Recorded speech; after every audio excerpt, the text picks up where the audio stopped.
नमस्कार मित्रांनो, आपण आलो होतो इकडं कळस गावामध्ये. कळस गावामध्ये आपलं एक कळशेश्वर महादेव मंदिर होतं. इथले महंत होते परमपूज्य सुभाष गिरी महाराज यांचं समाधी मंदिर होतं. समाधी मंदिराचं आपण दर्शन घेतलं. इथल्या स्थानिक लोकांकडून त्यांची माहिती घेतली, गोळा केली आणि पुढचा व्हिडिओ आपण लवकरच अपलोड करतो. मंदिर परिसर खूप छान आहे. एकदा आले तर आवश्यक कळशेश्वर महादेवला भेट द्या. आणि त्यानंतर संगमनेरपासून 20 किलोमीटर अंतरावर असलेले कळशेश्वर महादेव मंदिर आहे. छान मंदिर आहे आणि आल्यानंतर खूप तुम्हाला प्रसन्न वाटेल असं मंदिर आहे. ओम नमः शिवाय.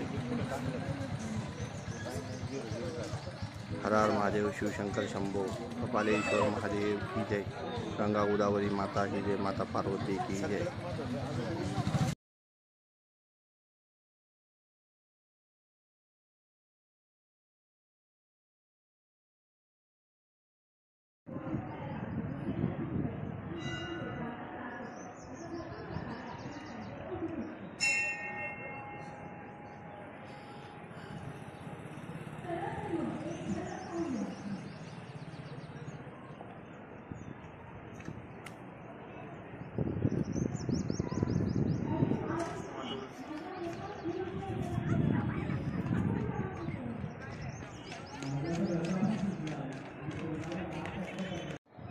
भक्तिसार आपण आलेलो आहे कळस गावामध्ये. कळशेश्वर महादेव मंदिर तुम्ही पाहू शकता. हा परिसर बाबांनी खूप मेहनत करून हा परिसर उभा केलेला आहे. इकडं कळशेश्वर महादेव मंदिर आहे. हा मंदिर परिसर एक टेकडीवर आहे.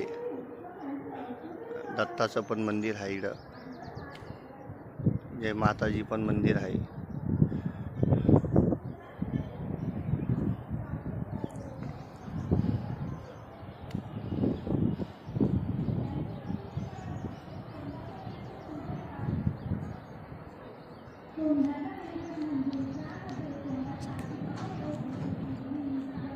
नदी रिवर ही पुढं नदी आहे. ओम आकारासारखा नदीचा आकार झालेला आहे. इथं प्रवरा नदीनं वेळ खागाली अमृतवाहिनीनं ओम. आज परमपूज्य सुभाषपुरी महाराजांचे पुण्यतिथीनिमित्त आज इथे भाविक दर्शनासाठी जमले आहेत. इथे बाबांनी हे जे काही टेकडीचं नंदनवन केलं आहे, इथे सर्व झाडं जगवलीत, कष्ट करून मेहनत करून झाडांना डोक्यावर पाणी घालून झाडं जगवलीत. इथे पूर्ण तुम्ही डोंगरावर पाहू शकता. इथे सर्व प्रकारची झाडं इथे बाबांनी लावलेली आहेत आणि इथे हे सर्व सुखसोयी सुविधा हे त्यांनी त्यांच्या देणगी स्वरूपातून जे काही त्यांना मिळालं दान, त्यातून हे त्यांनी उभं केलेलं आहे. हा आश्रम त्यांनी खूप कष्टातून उभा केला आहे. सुरुवातीला ही एक कोटी होती त्यांची. इथे धुनी, अखंड धुनी चालू असते. त्यानंतर मग महादेवाची सेवा नित्यनियमानं करतात. दत्त मंदिर, दत्त महाराजांची सेवा, वैष्णवीची सेवा आणि धुनीची पूजा असं नित्यनियमाने त्यांचा कार्यक्रम असतो. पहाटे 3 वाजताच उठायचं आणि आपलं स्नान संध्या करून देवपूजेला लागायचं आणि दिवसभर बागेत काम करायचं. म्हणजे असा त्यांचा नित्यक्रम. त्याचबरोबर त्यांचं विशेष एक कार्य म्हणजे कावळ्यांचं एक जोडपं असायचं. एक त्याला सोनूमुदी म्हणायचे. त्या जोडप्याला जेवायच्या अगोदर, स्वतः जेवायच्या अगोदर पहिलं त्यांना जेवण द्यायचे. महादेवाला भोग लावल्यानंतर पहिलं जेवण त्यांना द्यायचे आणि मग इतर जे काही सेवेकरी भक्त परिवार इथं सेवेला असायचे त्यांना ते जेवण वगैरे, भात आमटी खीर म्हणा, अशा पद्धतीने ते प्रसाद बनवून सेवेकऱ्यांना ते जीव घालायचे. कुणाला निर्मुखी जाऊन दिलं नाही. तसंच चहा त्यांचा मुख्य प्रसाद म्हणजे चहा. प्रत्येक येणाऱ्याला चहा हा ते करून स्वतःच्या हातानं करून देणार आणि इथे चहाचा प्रसाद कोणी टाळत नव्हता, प्रत्येकजण. आणि एक साखरेचा प्रसाद. आणि इथं आलेल्याला त्यांनी म्हणजे निराश केलं नाही. महादेवाच्या दरबारात त्यांनी आलेल्या भक्ताला, भाविकाला कधी निराश केलं नाही. जो काही भक्तिभावाने इथं डोकं टेकून गेला त्याला त्याची मनवांछित इच्छा फल मिळत गेलं आणि सुभाषपुरी महाराज सर्वांचे गुरु होऊन गेले. त्यांनी म्हणजे साधू काय असावा, संन्यास काय असावा, हे एक जिवंत मूर्तिमंत उदाहरण आम्हाला पाहायला भेटलं. म्हणजे कुठलाही स्वार्थ नाही, निस्वार्थीपणा नाही आणि कर्मकांडी होते ते. निष्काम कर्मयोग म्हणजे साधू संतांची पण आलेल्या साधू संतांची सेवा त्यांनी केली. त्यांनी पंचनाम दशनाम जुना आखाडा हा त्यांचा मूळ आखाडा होय. ते प्रत्येक कुंभाला इथे भक्त परिवारासोबत अवश्य जायचे. असे त्यांचे सर्व कुंभ पार पडले. त्यानंतर सुभाषपुरी महाराजांचं इथे हे देवस्थानाला गुरुपौर्णिमा हा सर्वात मोठा उत्सव ते सर्व भक्त परिवारासाठी प्रसाद म्हणून गुरुपौर्णिमा उत्सव सुरू केला. शाळेतली लहान मुलं प्रथम जीव घालली.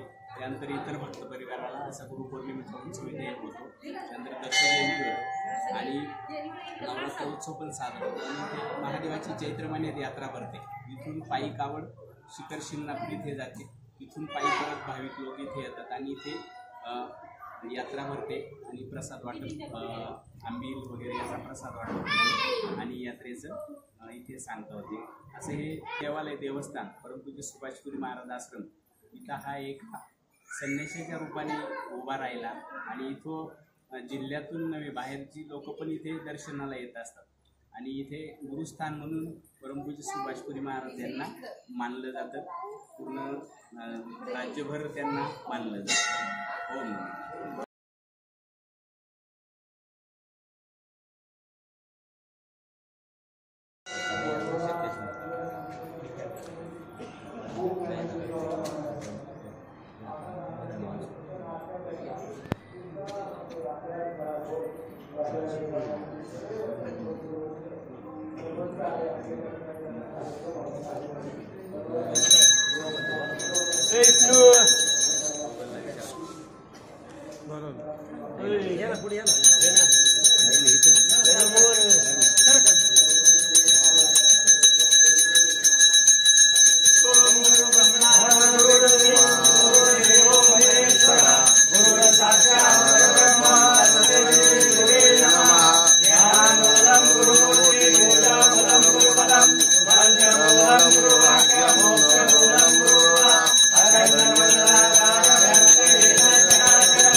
विश्व का कल्याण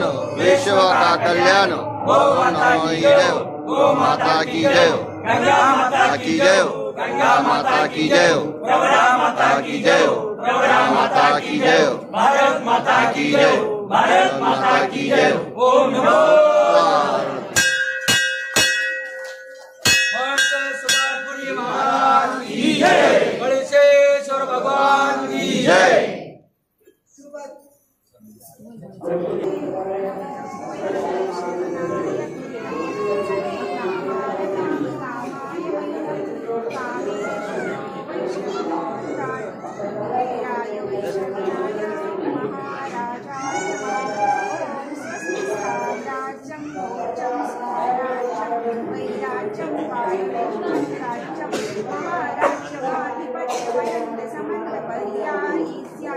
सार्वभौम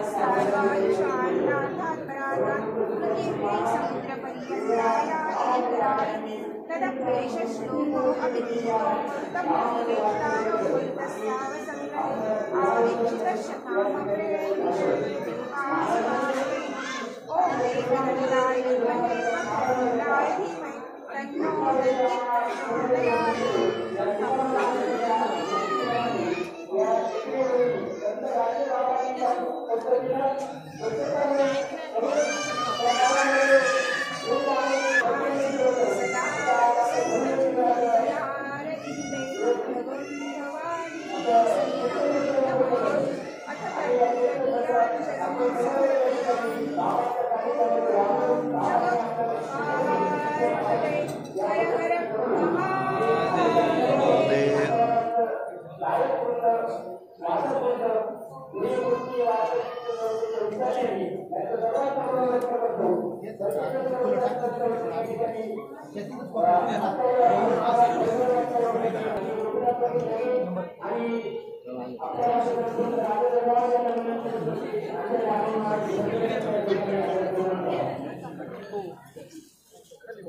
धीमहि तन्नो दन्तिः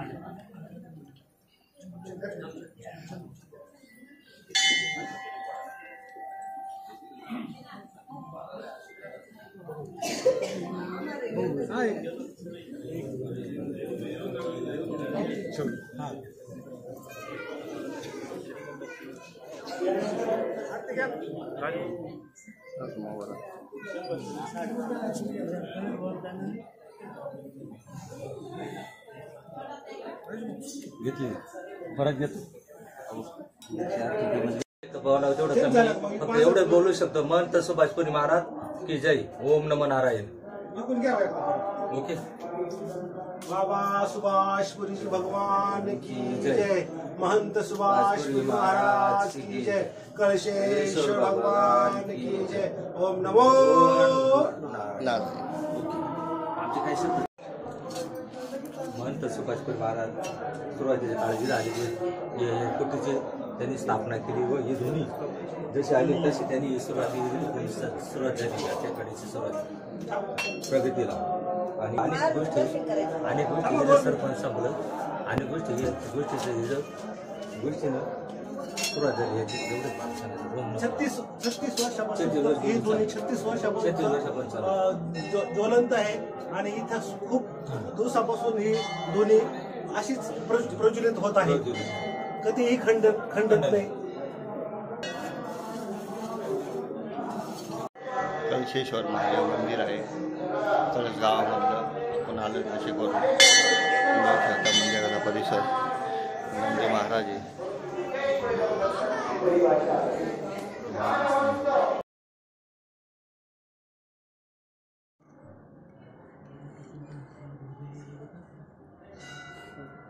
श्री गुरुदेव दत्त.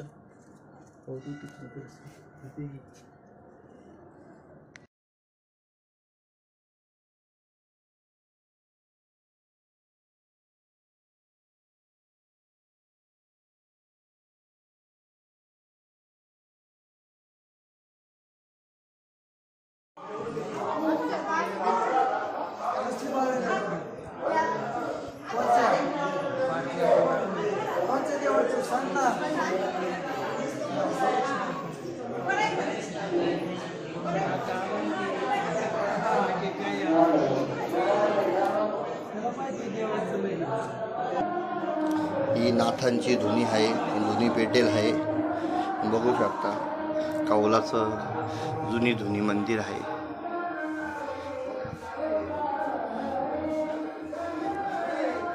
हे बजरंगबलीचं मंदिर आहे गदा आहे.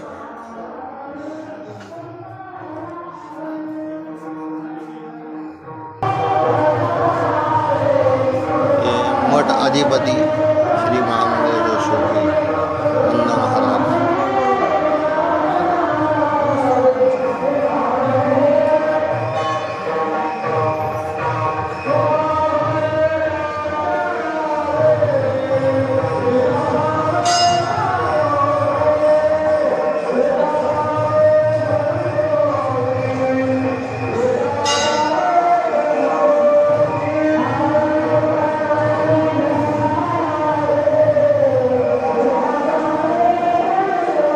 इकडं देवीचं मंदिर आहे, तुम्ही पाहू शकता किती सुंदर मंदिर आहे. एकदा अवश्य तुम्ही भेट द्या त्या मंदिराला.